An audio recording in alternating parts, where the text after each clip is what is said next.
gweddi ddim ar nos Fawrth fel arfer, felly cofiwch, mae'r cwr gweddi, mae efan hyn, ond nos fori am 6 o'r gloch. Mae yna griw draw o Oklahoma, ac felly maen nhw'n mynd i ymuno gyda ni nos fori, a cyfle ni mwynhau cymdeithas gyda nhw, a'i weddio gyda'n gilydd am y gwaith ac am law yr arglwydd ar yn heglwysi ni nos fori fan hyn am 6 o'r gloch. Nos Fawrth, mae'n y noson i gofio am waith UCCF, mudiad sy'n gweithio gyda myfyrwyr mewn prifysgolion a cholegau. Mae hynny yn eglwys Minster yn y rhath nos Fawrth am 6:30 wedi 7. Ac yna, paned y sgwrs bore dydd Mercher, cyfle drafod emyn ar-lein gyda Wyn nos Iau, amser paned fan hyn bore dydd Gwener am 10, clybiau'r plant nos Wener. Yr unig beth sy'n wahanol i'r arfer yn yr wythnos yw mae yna fore merched yn hun ia am 10 bore dydd Sadwrn, felly cofiwch am hynny. Mae casgliad y mis ar gyfer mis Hydref yn mynd at y banc bwyd. Eto, mae Gwydion di rhannu y nwyddau sydd angen i casglu ar gyfer hynny. Felly cofiwch dod ar hynny gyda chi os chi'n dymuno wneud. Unau i roedfardd i Sul neu un o'r cyfarfodydd wythnos, a newn ni wedyn trefnu bod ni'n mynd ar hynna i'r banc bwyd lleol. Ac yna, wythnos nesaf, os dwi'n mynd, bydd Meirion yn arwen ni yn roedfan y bore. Ilan Tricer yn dod ato ni yn y prynhawn. Wel, dyna'r coeddiadau. Mae eisiau ni ddechrau yr roedfa yn iawn ac i wneud hynny ni droi at yr arglwydd mewn gweddi gyda'n gilydd.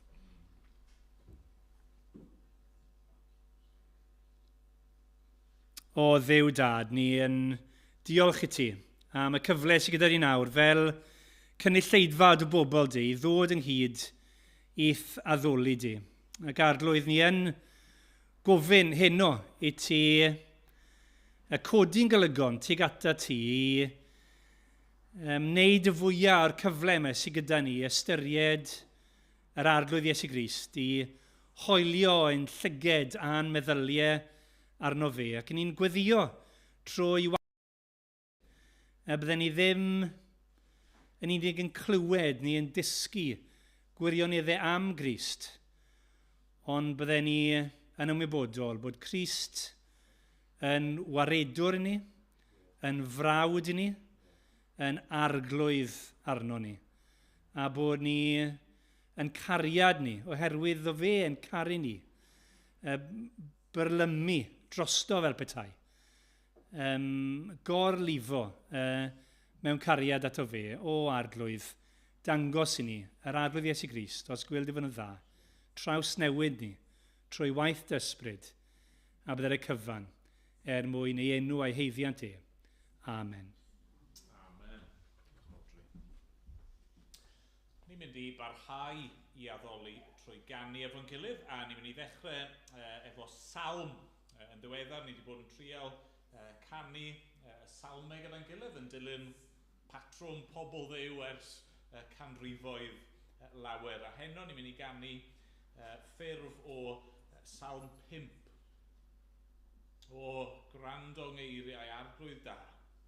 Ystyri anghwyn a chlyw fy nghri am gymorth gennyt ti, fy mrenin i am Duw.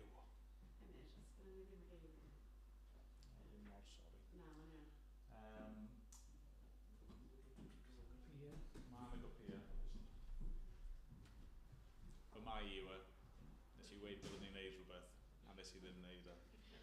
Sy'n ironic achos thema fawr heno yw ffyddlondeb. Falle bod hynny yn rhoi enghraifft gwych i ni wrth i ni ddechrau. Reit, beth da bod ni gyd yn ffrindiau. Os newch chi glosio, mae yna gopïau diolch yn cael ei pasio o'i hamgylch.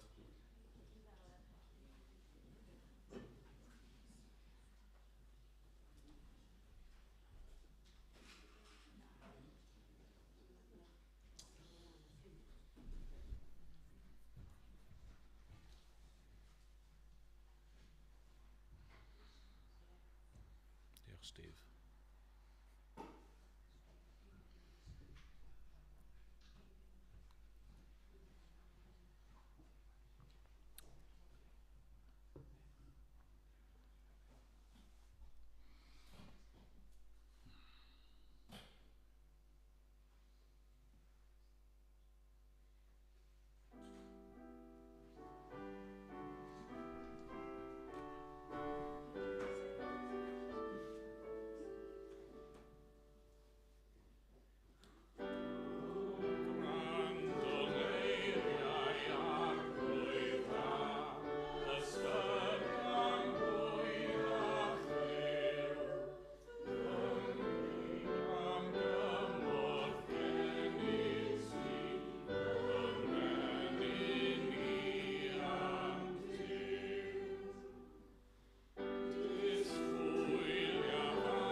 Wel, ni am droi heno unwaith eto at y llythyr at yr Hebreaid.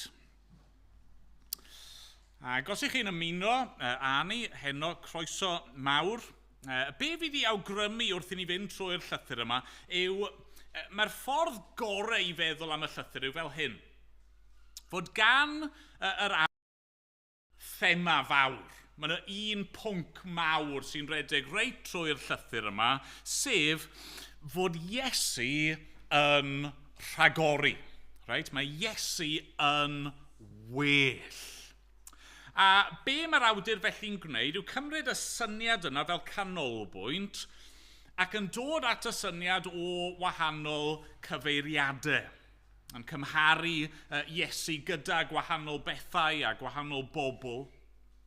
Ac yna ar hyd y daith, mae'n mynd off weithiau rhyw tangent fan hyn, a mae yna rhyw rybydd fan draw, ond wastad yn dod nôl at y brif syniad. A felly mor belled yn y penodau cyntaf, ni wedi gweld fod Iesu yn rhagori ar y proffwydi, ac yna fod Iesu yn rhagori ar yr angylion. Nawr heno, penod 3, ni'n dechrau ar adran newydd. Ac yn yr adran newydd yma, mae'n sylw ni'n troi at gymeriad mawr, un o gymeriadau mwyaf y Beibl i gyd, sef Moses. Nawr, jyst i chi ddeall, mae'r adran yma am Moses yn mynd i estyn ymlaen i fewn i benod 4. Ac eto, mae'n rhyw fath o tangent bach wrth i ni feddwl am bethau sy'n gysylltiedig gyda Moses. Meddwl am Joshua o lynydd Moses, a meddwl am y gorffwys oedd Moses yn ei gynnig i'r bobl. Ond heno, ni'n mynd i ganolbwyntio just ar adnodau 1 i 6 o Hebreaid 3. A'r gair pwysig fel wedes i heno yw ffyddlondeb. Ffyddlondeb, faithfulness. O gawn ni ddarllen gair Duw efo'n gilydd.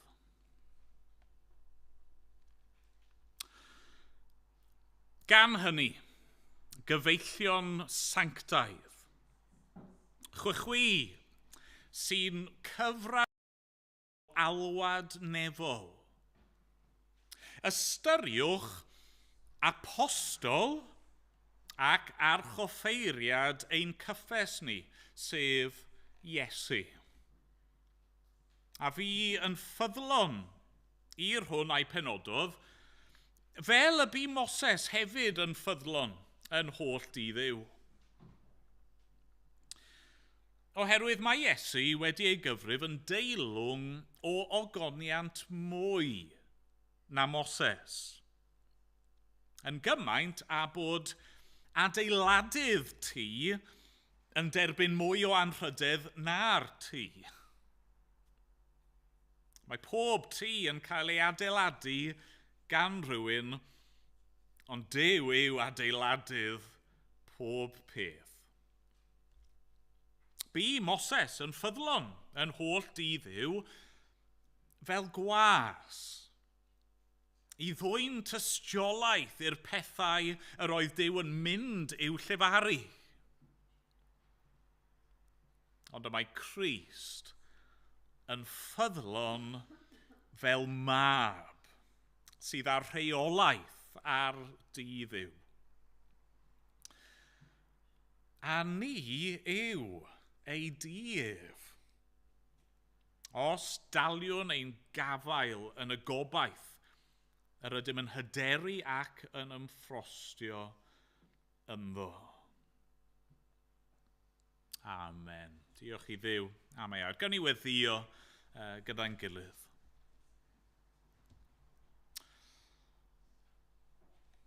O arglwydd ein Duw, wrth i ni ddod ger dy frond i heno i ni'n cyffesu. Mae llwch y llawr ydyn ni.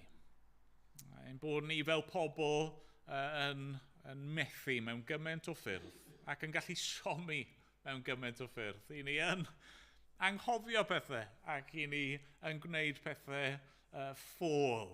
I ni yn aml yn llithro ac arglwydd hyd yn oed ar ein gorau ni. arglwydd pechaduriaid ydyn ni. Ond Dad, ni'n diolch dy fod ti yn gwybod hynny.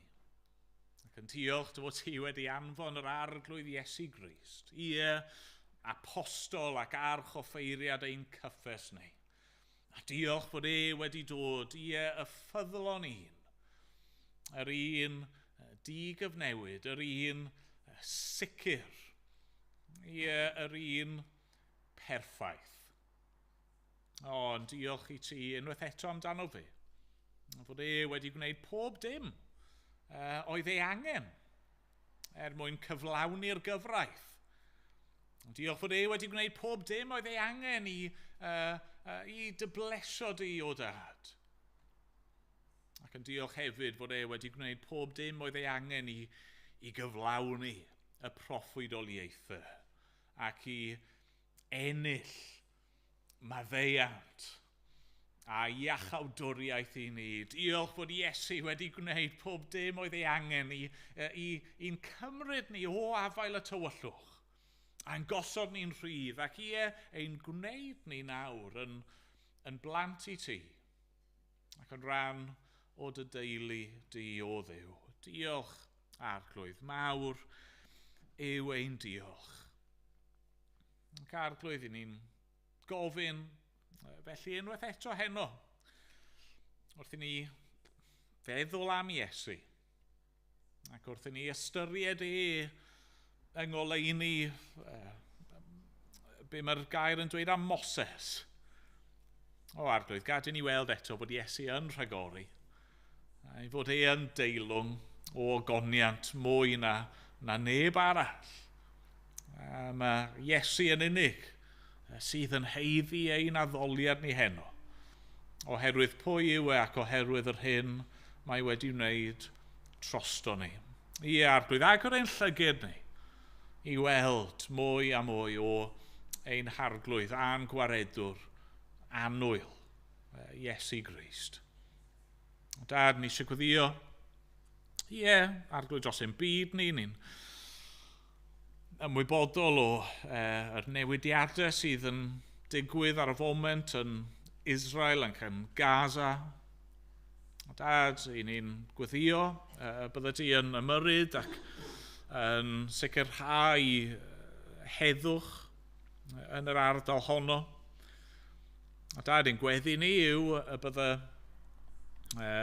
cyfnod o heddwch yn gyfle i dy bobl di, i fod ar waith yn tystio i ti ac yn, fel glywon ni bore yma'n hau yr had yn yr ardal honno, yn dangos fod na ffordd i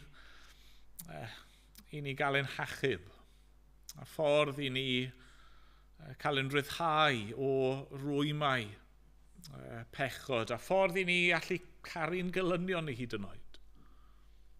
Dad, trigger ha felly wrth yr ardal honno. Dad, ni'n gweddio eto am yr Ukraine. Ni'n gweddio byddwn ni'n clywed am heddwch yn y fan honno hefyd. Dad, ac i rannau eraill o'n byd ni. Dad, ni'n prin yn gallu dychmygu.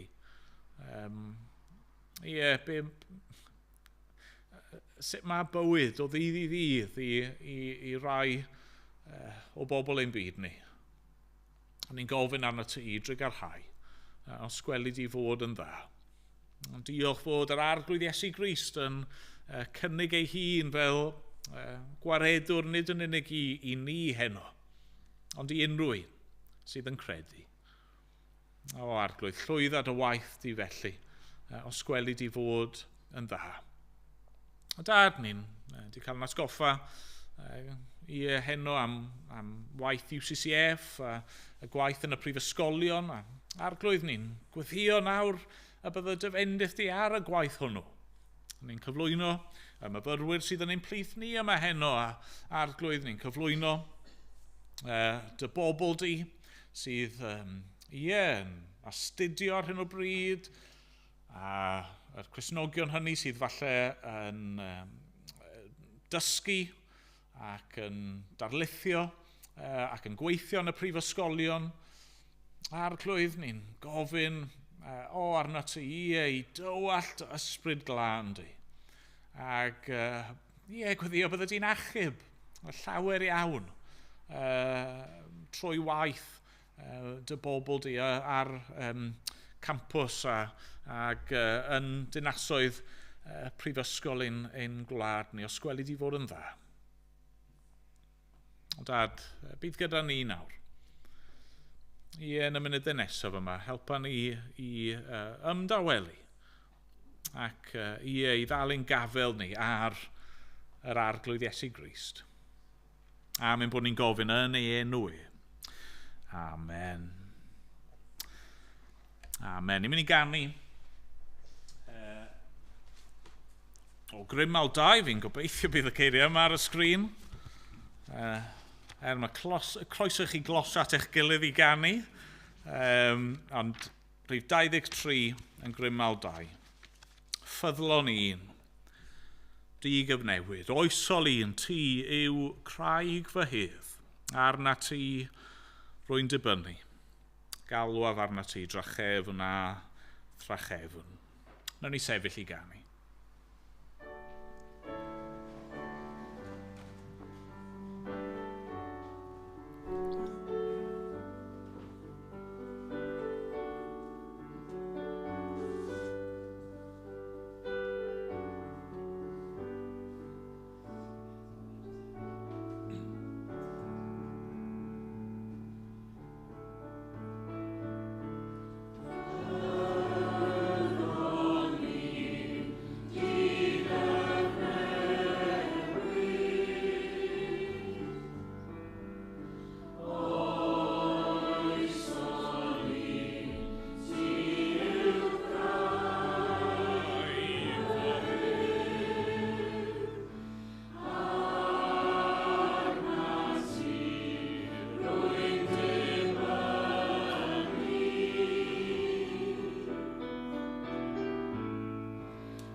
trowch gyda fi at yr adran a ddarllenwn ni, Hebreaid 3 ac adnodau 1 i 6. A fel wedes i, beth sydd gyda ni fan hyn yw dechrau ar adran newydd.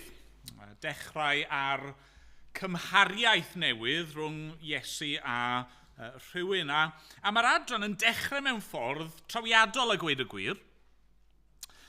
Mae'n dweud gan hynny, gyfeillion sanctaidd, chwi sy'n cyfranogi o alwad nefol, ystyriwch apostol ac archoffeiriad ein cyffes ni, sef Iesu. A mae'r disgrifiad yna apostol yn unigryw. Fe ddylse fe sefyll mas i ni, achos mae'n unigryw, mae'n ffordd anarferol iawn o ddisgrifio Iesu. Felly beth sy'n digwydd fan hyn? Pam defnyddio'r gair yna apostol? Wel, be mae yw gosod y llwyfan fel petai a mynd i fynd nesaf.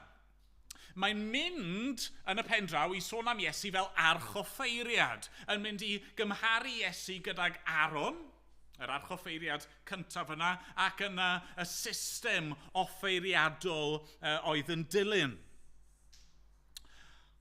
Ond pam apostol te? Pam defnyddio'r gair unigryw yna, apostol? Pam disgrifio Iesu fel un oedd wedi ei anfon gan Dduw a'i benodi fel arweinydd ar bobl Dduw? Wel, mae'n ymddangos oherwydd bod angen rhyw ffordd, rhyw air i gymharu Iesu gyda Moses. Yna'r pwynt. Mae Iesu mynd i sôn am Aaron, ond gyntaf mae'n mynd i ddechrau gyda Moses. Yr un yna oedd ei hun yn apostol. Yr un yna oedd ddim yn frenin, ond oedd yn was, ffyddlon ac yn arweinydd ar bobl Dduw. Ie, Moses, yr un yma sydd yn fawr yn yr Hen Testament. Ond mae Iesu yn fwy. Mae Iesu yn rhagori.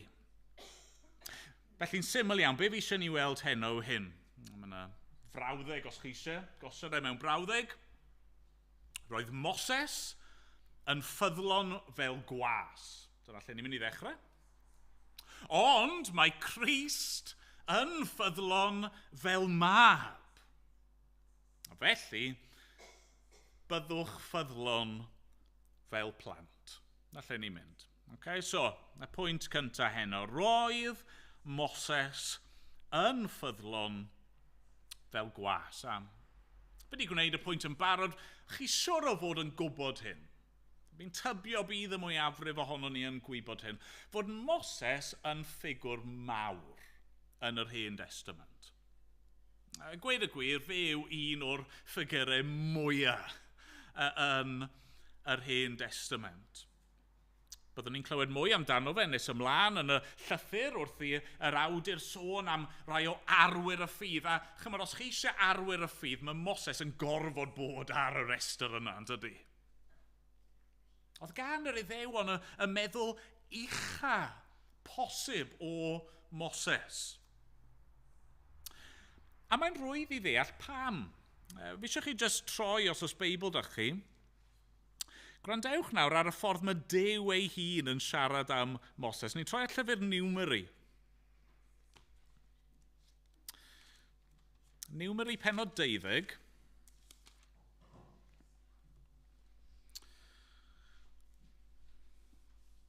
Mae ddarllen adnodau 6 i 8. Fel fi'n gweud, gair Duw yw hyn. Hynny yw, disgrifiad Duw ei hun. Gwrandewch yn awr ar fy ngeiriau. Os oes proffwyd yr arglwydd yn eich plith, datguddiaf fy hun iddo mewn gweledigaeth, a llefaraf wrtho mewn breuddwyd. Ond nid felly ymai gyda'm gwas Moses. Ef yn unig o'm holl di sy'n ffyddlon. Llefaraf ag ef, wyneb, yn eglur ac nid mewn posau. Caiff ef weled ffurf yr arglwydd. Pam felly nad oedd arnoch ofn cwyno yn erbyn fy ngwas Moses. Mae'r awdur wrth gwrs yn Hebreaid 3 yn amlwg yn pigo lan ar y syniad yna o Moses, yr un ffyddlon yn hi Dduw. Pwy oedd Moses? Beth oedd yn wir amdano fe? Wel, oedd e'n was i Dduw.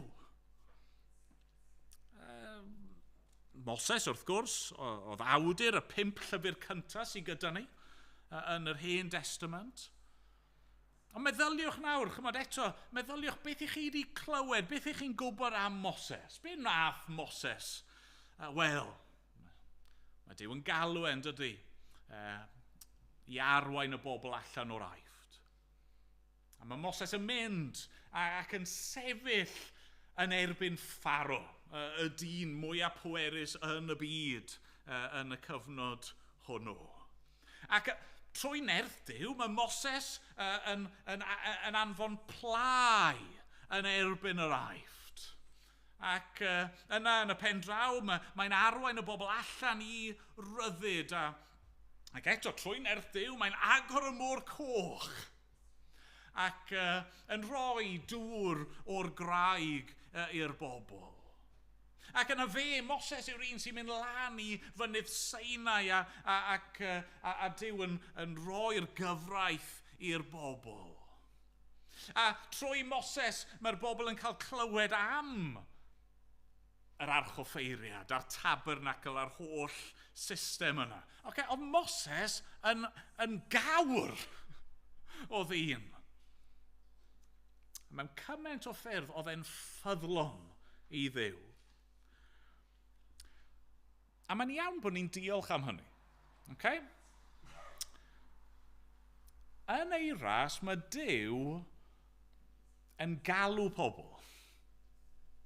A mae'n rhoi gwaith iddyn nhw i wneud. Mae'n galw i bobl ei gyd. Pob un Cristion i fod yn weision iddo fe.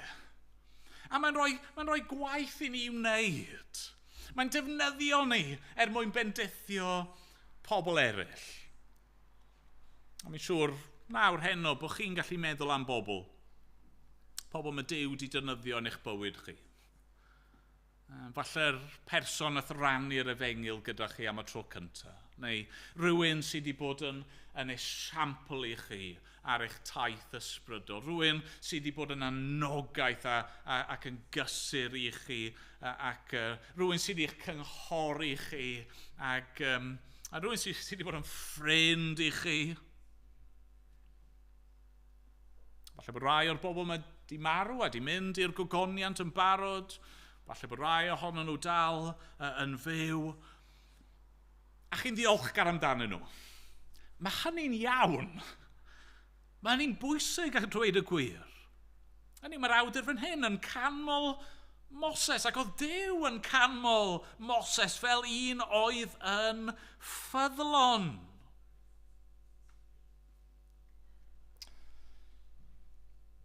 Y peth gorau gall unrhyw Gristion clywed yw'r geiriau yna un dydd gan Dduw ei hun, da was, da a ffyddlon.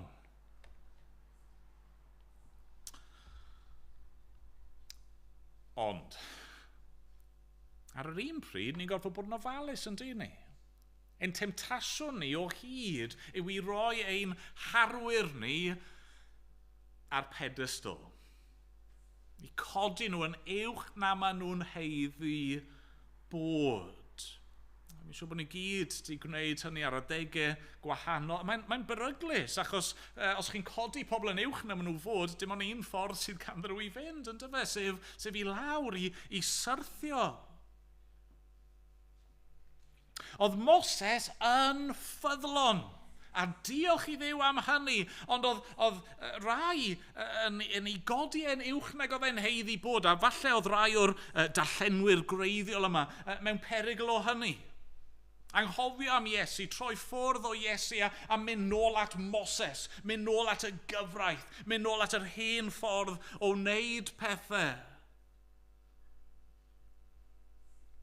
Be mae'r awdur yn gweud yw na, oedd Moses yn ffyddlon yn holl i Dduw, ond fel gwas.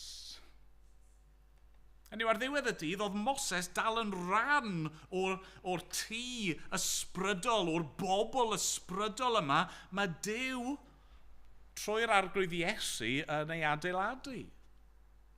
Nid Moses oedd adeiladudd y tŷ, a'n sicr nid Moses yw pen y tŷ chwaith. Na, mae adnod 5 yn dweud, bu Moses yn ffyddlon yn holl dydd Dduw fel gwas i ddwyn tystiolaeth i'r pethau roedd Duw yn mynd i'w llefaru. Hynny yw, gwaith mawr Moses oedd pwyntio ymlaen at Iesu.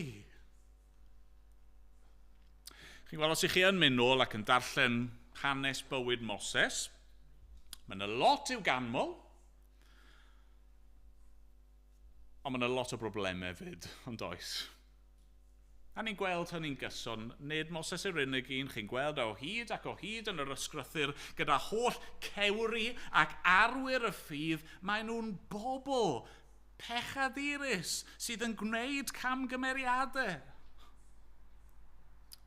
Oedd gan Moses ei wendidau.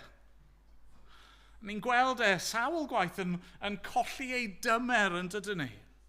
Ni'n gweld ar adegen ansicr neu yn fyrbwyll, dyw e ddim yn cael popeth yn iawn. Mi eisiau ni gofio hynny. Pwy bynnag yw eich arwr ysbrydol chi yn hanes yr eglwys, neu hyd yn oed, falle rhywun sydd yn fyw heddi. Diolchwch i Dduw amdanyn nhw, ond peidiwch codi nhw'n rhy uchel. Achos mae'r gwas gorau yn dal i fod yn bechadur sydd angen ei hachub. Nawr fan hyn ni'n dod at yr ail bwynt yn dyfa. Achos diolch byth, mae yna un sy'n gallu achub. Oedd Moses yn ffyddlon fel gwas, ond mae Crist yn ffyddlon fel mab. Nawr, be mae hynny'n golygu? Pam fod Iesu yn fwy na Moses, neu ym mha ffyrdd mae Iesu yn fwy na Moses? Wel, yn gyntaf i gyd, mae'n fwy na Moses oherwydd pwy yw e. Ni wedi gweld hyn o'r blaen yn dini, ond dyna'r gwir fan hyn. Pwy yw Iesu? Wel, drychwch eto. Adnod 3. Mae Iesu wedi ei gyfrif yn deilwng o ogoniant mwy na Moses, yn gymaint a bod adeiladudd tŷ yn derbyn mwy o anrhydedd na'r tŷ. Mae pob tŷ'n cael ei adeiladu gan rhywun, ond Duw yw adeiladudd pob peth. Mae rhywbeth diddorol yn digwydd fyna, does? Mae'r awdur yn gweud mae Iesu yw yr un sy'n adeiladu'r tŷ, a Duw yw'r un sy'n adeiladu pob peth. Hynny yw, does dim rhyw linell clir oes eto rhwng Iesu a Duw. Wrth gwrs, achos fe yw'r mab. Ni wedi gweld hynny'n barod. Iesu yw Duw y mab. Iesu yw'r un trwy yr hwn y gwnaed pob peth. Fe yw'r un sydd yn cynnal pob peth. Fe yw yr adeiladydd. Yr un sydd ar reolaeth ar dydd Dduw. Fe yw'r mab sydd ag awdurdod dros pobl Dduw, teulu'r ffydd. Pam? Achos fe yw'r un sydd wedi creu'r cwbl, a sydd wedi cynllunio'r cwbl, a sydd yn cynnal y cwbl. Mae hynny yn syth yn gosod Iesu ar wahân, yn dydy? Ni'n ddiolchgar am Moses, yn yr un ffordd ni'n ddiolchgar am holl weision ffyddlon Duw. Ond mae Iesu ar wahân oherwydd pwy yw e? Mae'r gogoniant yn perthyn iddo fe, mewn ffordd dyw e ddim yn perthyn i neb arall. Y darlun oedd yn dod yn meddwl fan hyn oedd, sa'n gwybod os chi'n gwylio Grand Designs. Y raglen teledu, mae'n y raglenni tebyg wrth gwrs, lle mae'n rhywun yn adeiladu tŷ special. Okay? A mae'r camerâu a'r criw yn mynd i weld yr adeilad yma sy'n cael ei adeiladu. A chymod, mae rai o'r tai yma'r cartrefi yma yn amazing. Okay? Maen nhw'n ryfeddol yn dyn nhw. Ond pwy sy'n cael y canmoliaeth yn y raglenni yna? Wel, mewn ffordd, nid y tŷ ei hun, efe. A ni dros neb yn mynd lan i'r adeilad a dweud, o ie, ti'n wych, dwyt. Nagyn. Wrth gwrs ddim. A mewn ffordd, nid chwaith y gweision, nid y bricies a'r trydanwyr a'r plymers sy'n rhoi'r cwbl at ei gilydd efe. Pwy sy'n cael y canmoliaeth?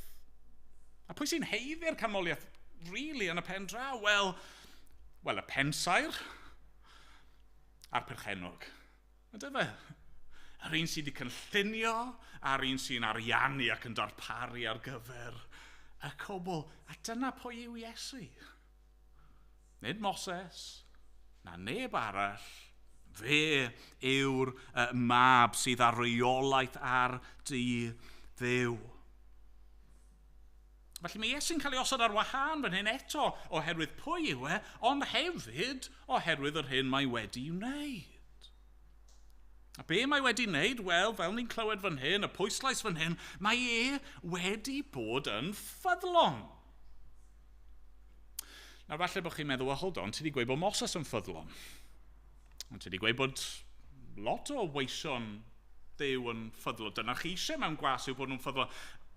Felly pam bod Iesu'n special fan hyn? Wel, o fi'n credu fod yna ddau beth gallwn ni ddweud yn does am ffyddlondeb Iesu.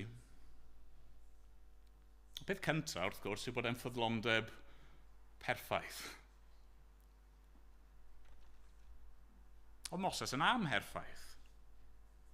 O Moses yn bechadur. Nath e lot o bethau da, nath e lot o bethau gwael.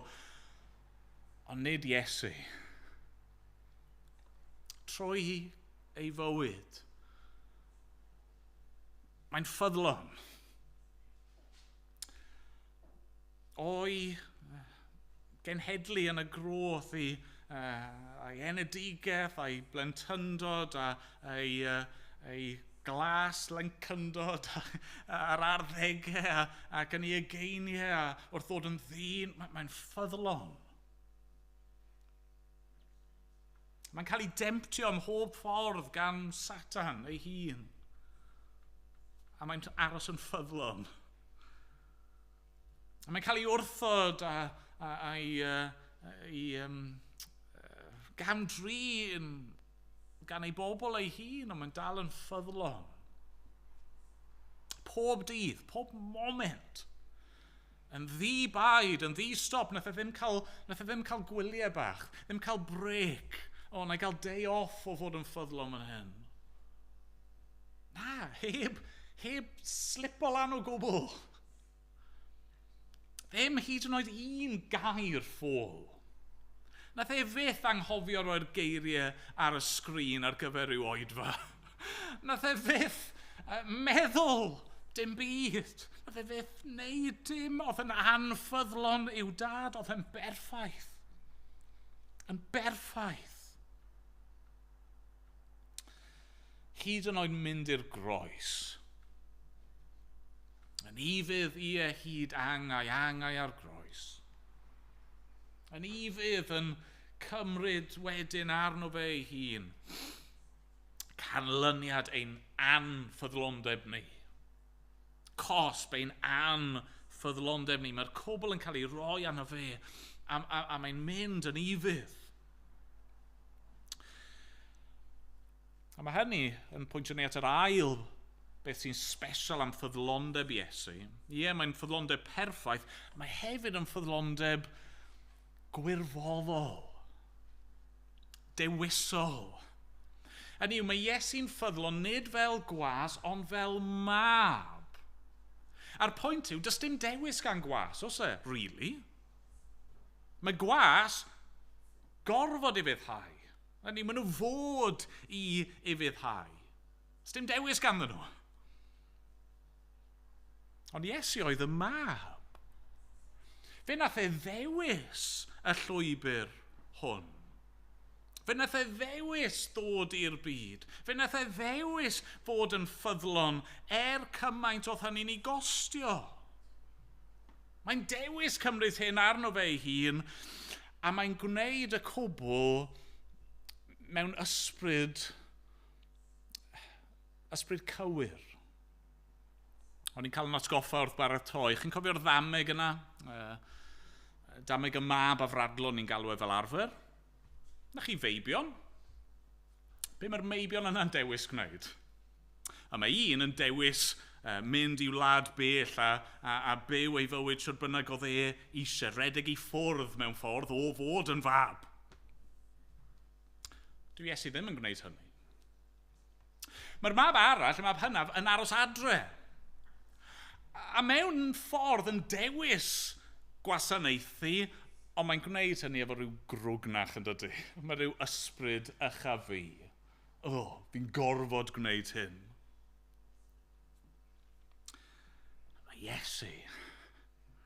Mae Iesu yn ffyddlon fel mab sydd ar reolaeth ar dydd Dduw. Mae Iesu yn ffyddlon ac yn berffaith felly ac yn dewis hynny. Fe yw'r mab sydd yn gwneud ei hun yn was. Fe yw'r brenin sydd yn dewis coron ddraen. Fe yw'r meistr sydd yn dewis golchi traed. Mae'n dewis hynny. Yn rhoi lan ei hawliau fel mab. Ac yn dioddau ac yn marw. Ac wrth wneud hynny yn cyflawni mwy na gallai Moses neu unrhyw un arall fod wedi ei chyflawni. Na'r pwynt yn dyfa, fi wedi gweud yn barod, oedd gwaith Moses oedd pwyntio mlaen. Ac oedd yr achubiaeth yna o'r aifft a mynd trwy'r môr coch a'r holl beth yna'r dŵr o'r graig a'r manna o'r nefoedd a'r cwbl. Y cwbl yn pwyntio at y gwaith mawr oedd Iesu'n mynd i'w gyflawni drosto ni. Mwyn bod i yn apostol ac yna'n archoffeiriad ein cyffes ni. Nawr, te lle mae hynny'n gadael ni heno? Wel, oedd Moses yn ffyddlon fel gwas.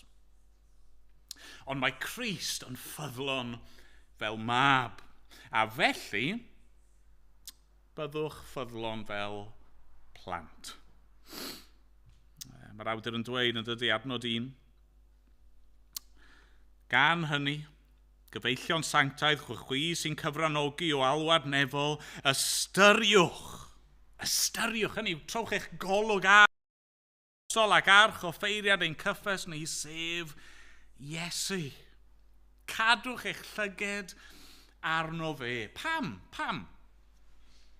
Wel, mae'r darlun rhyfeddol yma'n dynnu, ond oes. Fe wedi cyfeirio at y fesal gwaith, y syniad yma o tŷ Dduw. Falle bydde fe'n well gweud teulu Duw. Oedd Moses wedi bod ar waith yn gwasanaethu pobl Dduw. A nawr mae Crist wedi dod yr un perffaith, ffyddlon, fel mab dros y tŷ, dros y teulu. Ond pwy yw'r tŷ yma? Pwy yw pobl yr arglwydd? Wel, ni. Yndyfe? Ni, y Cristion. Ni wedi gweld hynny'n barod yn y llythyr yn dod. Mae Crist wedi cymryd ein natur ni a di dod yn un ohono ni fel bod ni yn gallu dod yn rhan o'i deulu e. Dyna yw'r eglwys. Dyna ydyn ni, os ych chi'n Gristion heno. Ni yw tŷ Dduw. Na pam oedd e ddim falle'n beth gwael bod ni'n closio at ein gilydd o gampas rhyw lyfr i ganu, achos ni'n frodyr ac yn chwiorydd. Nawr, os yw hynny'n wir, sut i ni fod i fyw? Beth ddylsyn ymateb ni fod? Pa fath o fywydau sydd yn addas i blant? Wel, bod yn ffyddlon, yndyfe? Mae Iesu'n dweud mewn sawl man, mae angen i ni fod fel plant bach. Os chi eisiau dilyn Iesu, chi angen dod fel plentyn. I fod â ffydd plentyn. A be mae hynny'n golygu? Wel, yn credu'r peth amlwg mae'n golygu yw credu, yndyfe? Trystio. Mae plant yn credu beth chi'n dweud wrthyn nhw. Mae'n gallu bod yn beryglus weithiau os chi'n hoffi chwarae jokes a tricks. Ond ar gwir, yn dyfa, chi'n dweud rhywbeth wrth blentyn, a maen nhw'n edrych lan arnoch chi fel riant neu fel oedolyn, maen nhw yn nabod, a maen nhw'n meddwl bod nhw'n gallu ymddiried arnoch chi. Allech chi weid unrhyw beth iddyn nhw, a na nhw trystio chi. Na nhw roi ffydd nhw arnoch chi, ar hyn i chi'n ei ddweud iddyn nhw. A dyna mae'r awdur yn annog fan hyn. Nawr mae'n mynd i fynd ymlaen i rybuddio, chi'n gweld, na'r pwynt. Mae'r rai o'r Hebreaid yma yn colli ei golwg nhw ar Iesu. Mae rai o'r Hebreaid yma yn colli ei gafael nhw yn yr arglwydd Iesu Grist. A felly mae'n dweud wrthyn nhw, cofiwch pwy i chi nawr. Chi yn, adnod 1 eto, gyfeillion sanctaidd gyda galwad nefol. Mae Duw wedi'ch galw chi. Mae wedi'ch gosod chi ar wahân. I beth? Wel, i fod yn rhan o'i deulu adnod 6. Mae Crist yn ffyddlon fel mab sydd ar reolaeth ar dydd Dduw, a ni yw ei di-ef, os daliwn ein gafael yn y gobaith rydym yn hyderu ac yn ymffrostio ynddo. Be mae Duw eisiau gennych chi heno yma? Be mae Duw yn gofyn gan ei bobl? Wel, be mae eisiau yw ffyddlondeb. Ond peidiwch camddeall be mae hynny'n golygu. Dyw e ddim bod ni trwy ein ffyddlondeb ni yn gallu achub ein hun. Na, dyw e ddim bod ni trwy ein ufuddrod ni yn gallu ennill cariad Duw. Na. Dyw'n ffyddlondeb ni ddim yn mynd i'n hachub ni. Dyw ffyddlondeb Moses neu unrhyw un arall ddim yn mynd i'n hachub ni. Dim ond ffyddlondeb yr arglwydd Iesu Grist. A felly be mae Duw eisiau gennym ni, be mae'n galw arno ni nawr i'w wneud, yw i lynu wrtho fe. I roi ein gobaith ni, a'n hyder ni, a'n ymffros ni, ynddo fe. Peidiwch ddibynnu ar neb arall, ond yr arglwydd Iesu Grist. Peidiwch roi'ch ffydd chi yn derfynol mewn dim byd arall. Does neb arall yn gallu eich achub chi, ond fe, a felly glynwch wrtho fe. Clod yw enw. Amen. Gawn ni air o weddi wrth i ni orffen heno. O, arglwydd ni, yn diolch i ti am yr hyn ni wedi glywed. Ni'n diolch i ti am, rai fel Moses a arwyr y ffydd. Ni eisiau diolch i ti heno am y gweision hynny ti wedi defnyddio yn ein bywydau ni, yn ein heglwys ni yn y gorffennol, yn ein gwlad ni. Diolch amdanyn nhw. Diolch am ffyddlondeb y rhain. Ond dad, mwy yw ein diolch ni am ffyddlondeb yr arglwydd Iesu. Bod wedi dewis dod a wedi bod yn berffaith ffyddlon, hyd y diwedd. Arglwydd ni'n gofyn heno, neu di helpu ni nawr i roi ein ffydd ni ynddo fe. Nid yn ein ffyddlondeb ni, ond arglwydd, gna ni. Gna ni yn bobl sydd yn rhoi'n ffydd ni'n gyfan gwbl yng Nghrist. Arglwydd, os oes rhywun yma heno sydd ddim eto wedi gweld mor wych yw Iesu, a bod yna neb yn cymharu gyda fe. O arglwydd, a wneud i galw nhw ato ti dy hun heno, os gweli di fod yn dda. Dad, ein gweddi ni am bob un yw wneud i cadw ein gafael a'n golwg ni ar yr arglwydd Iesu. Amen bod ni'n gofyn yn ei enw. Amen.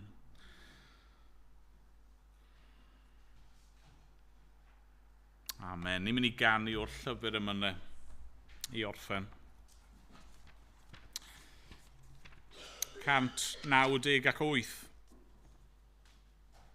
Wele, cawsom Meseia, cyfaill gwerthfawroca erioed. Dar fi Moses a'r proffwyd i ddweud amdano cyn ei ddod. Iesu yw, gwir fab Duw, ffrind a ffrynwr dynol rhyw. Dyma gyfaill, heidda ei garu, a'i glodfori'n fwy nag un. Prynu'n bywyd, talu'n dyled, a'n glanhau a'i waed ei hun. Brodyr, dewch, llawen hewch. Diolchwch iddo beth na thewch. Nawn ni sefyll i ganu.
Nawr bydded i ras ein harglwydd Iesu Grist, a chariad Duw, a chymdeithas yr ysbryd glân, aros gyda ni oll o'r awr hon ac hyd byth.